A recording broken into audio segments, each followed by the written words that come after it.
মিনকে জানতে চায়, চিনতে চায়, তার পদ্ধতি হচ্ছে তার সৃষ্টিকে জানা। তার সৃষ্টির মাধ্যমেই তাকে চেনা যাবে। আল্লাহ পাক বলেন,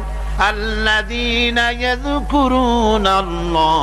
কিয়ামান ওয়া কুউদান ওয়া আলা জুনুবিহিম ওয়া ইয়াতাফাক্কারুনা ফী খালকিস সামাওয়াতি ওয়াল আরদ রব্বানা মা খালাক هذا باطلا